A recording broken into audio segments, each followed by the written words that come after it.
The Ford F-250 with the brand new 7.3-liter so-called Godzilla V8 is probably the most anticipated new power plant in a pickup truck this year. And as you know, yesterday we published the Ike Gauntlet video showing just how this truck did. Well, today we're taking it one step further. We're going to show you the raw and unedited version of the video so you can see exactly what happened. So let's get right to it. 30 miles an hour, right? Yes. Okay, ready. Get ready to reset. Yep. My thumb is in action. And hit it. We're there. Oh yeah. Oh, here's the thunder, that V8. Whoa! That's 5,500 RPMs. That's nice. But you know, I was talking to the chief engineer, Mike Pruitt. Right? And he was telling me that the sound regulations are still getting tighter and tighter. Really? So they're trying to comply with all the state and government regulations, right? And making the exhaust systems a little bit quieter. So there's no rules for motorcycles? What do you mean? They get louder every year. Oh. 60. I'm at 60. That's the speed Let's limit? pass him. 60 the speed Yep, limit? 60. Well, I don't know if I can pass them going 60 if I'm going 60, but... Well, you can go 68. No, I'm just kidding. Oh, what the heck. One of my gears, I catch more gears than he does. Let's see, we are in 5th gear, going up the hill, this 10 speed, and 475 pound-feet of torque. And 430 horsepower. This is class-leading numbers, right? It is, it is. The Chevy that we tested already has 401 horsepower, and this is 430. And how much was the torque difference? It has quite a bit of torque. Well, the torque is much closer because the torque on the Chevrolet is like 464. Oh, it is. Well, it is versus close. 475. Yeah, it's only 11. That's very close. So the torques are close, but the torque kind of gets you up to speed. And maintaining speed is kind of your horsepower. Yeah, horsepower, it likes that high RPM, higher speed. We already used up the torque getting here. So what do you think about the power? Do you have enough, do you feel like? It does, and I think that 430 made a big difference because you're keeping your RPMs up. I thought it's very responsive. You know, it wasn't dogging at all, which means this run should be very good. So this is the world's toughest towing test, and that's because we're going to over 11,000 feet above sea level. There's less air density, less power the engine can make because of that, and 7% grade 8-mile run. And this is an old school engine. This is push rod and port injection, not direct. So, you know, and that's what they decided was going to make the longest life and the best workhorse. So we'll find out if they're correct. So are you full on? Are you 100%? I am. I was modulating right there trying to stay at 60. Now I'm running about 59 at wide open throttle. Pulling 16,000 pounds. So here's the time we're trying to beat. The Chevrolet did the same run with the same trailer in 11 minutes and 53 seconds. And it had a 2.4 mpg result according to the trip meter. Yeah. So let's see how much, what the time will be here. I'm guessing it could be a little bit quicker. I would hope so, with more power and 10 speeds, but I bet the fuel mileage is going to be about the same, is what I'm guessing. That was 2.4 on the Silverado? Yeah. I'm wide open throttle, about 59. Well, it's still, you're moving pretty good. I know, I'm at 4650 RPM.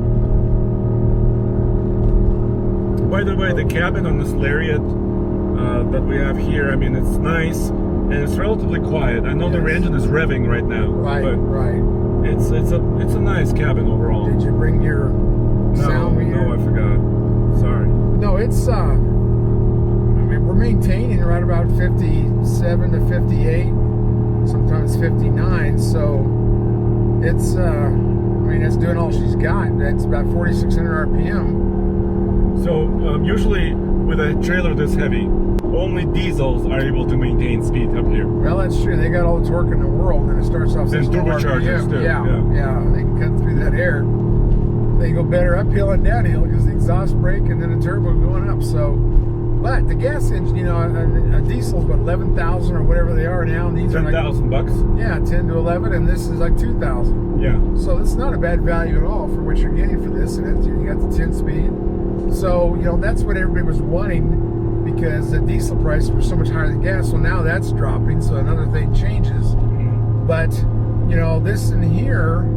That big of an engine is what you need if you are going to pull big trailers. You need to, you know, the biggest V8 you can find. Uh-oh, the Godzilla's slowing down. Well, we're slowing down to about 52. And RPM's Okay, about what's 50. this truck? I'm trying to, and I'm getting, he's kind of crowding my lane. Yes.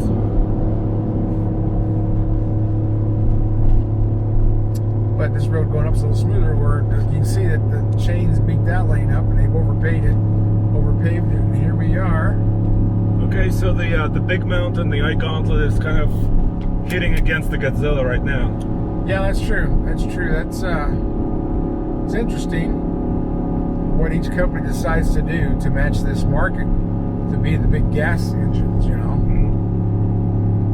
So the big engines are still alive and well, right? Ram also has the 6.4 liter heavy. Yeah, 6.4 with an 8-speed. Yep. So they have that. Yeah, and that's back in the old days when we had all the fuel shortages, everybody kept getting to smaller engines.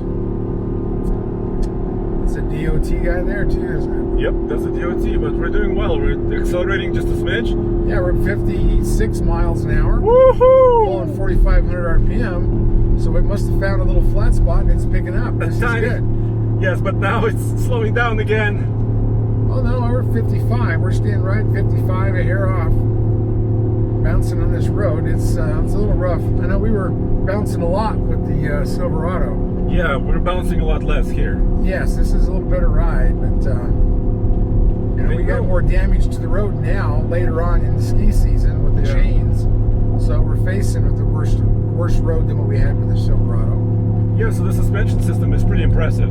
Yeah. On the Ford. Yeah, and we're close to the bump stop on this. I think we hit the bump stop a lot with the Chevy. We were bouncing right off of it constantly, the Silverado. So you're 100% throttle, right? I am wide open. Wide open? Yeah. There's only one place in the flat when we started that I could actually modulate a little. But now I'm wide open. The traffic is good. We're not really getting delayed by anything. No. Knock on wood, it'll be a nice clean run. That would be good because this has been a difficult day. On a Friday, ski day, you know. Yeah. Everybody's on the road, so we lucked out so far with how this traffic has been up and down the Ike. So we're also using for 2020 Gold Hitch Award competition for towing. We're using for heavy duty trucks. Start over. For the 2020 Gold Hitch competition, the towing award, for the heavy duty trucks, we're using slightly different benchmarks than we use for half tons. Okay. So it's a 10-minute benchmark on the way up and a 4 mpg benchmark for fuel economy. And we do that because for 2020 and on, the trucks are getting heavier. I mean, the tow ratings are getting heavier. Yeah, we're getting higher capacity. And it's harder and harder to run up this mountain. So we're changing our benchmarks. Yeah, and it's, my goodness, you know, Ford hit 37,000 with a 450 is pretty crazy. You got, what, Chevy at 35.5? Yeah. Let's look really quickly at transmission temp. 234. 234. So it's not bad. No, and it's January. Nothing should be heating up right now, because even though we are 16,000 pounds. I know all the guys want transmission temperatures. They want to see it. Oh, it downshifted. It did. It dropped right down to third. So we are on the steepest part of this right now. Okay, and we're paused here. Yeah. So we're gonna have to shut it down. Shoot. Keep going just a little bit more. We're gonna be parked right across from the DOT car. All right, so now we're crossing and stopping the clock. Now, what's the fuel economy? 2.2. 2.2, and that's 8 minutes and 42 seconds. That's quite a bit better than the Silverado, isn't it? Yeah, 11 minutes that truck did, 11:50. Wow. So, guys, this is quite remarkable how this engine performed with the 430 rear end. Yeah. We hit a little bit of traffic here, Well, I remember the just Chevy, at the very end. Right, even though I know which gear is on there because you can't tell on a Chevy. But this was, second, third, fourth, and fifth on the way up here. So we used a wide range of gears. And I remember that Chevy got really low RPMs before it shifted. Probably a little too low to keep the maximum like it was speed. trying to protect itself or something. Yeah, it was shifting it too low of RPM, I thought. But this one did really well, actually, very controllable. And on the way up here, I could speed up at any time I wanted to. And of course, on this kind of a grade, 7%, 8 miles, it's a very good test on a truck. Yeah. And here's the time: 8 minutes and 42 seconds. 8:42. Yeah. And 2.2 mpg, right? Yeah, so it's a little hair less. I figured it'd be very close to the Silverado's 2.4. Yeah. And wow. I knew that. With a 430 rear end, you cannot expect great fuel mileage. You just can't expect it. And in the Chevrolet, you don't have a choice on the rear end. Yeah, you get what you get. That's right. I got a lot of choices on these Fords right now. Got 430 and 355. Is it 331 or something? And also 371 on the F350s. Okay. Yeah. Or 371. Or 373s. Yeah, on the F350s. Well, there you have it, the raw and unedited and completely transparent version of the latest Ike Gauntlet. Come back to TFLtruck.com for more Kent and Andre, and of course, more news, views, and real-world, world's toughest towing test reviews. See you guys next time. Ciao.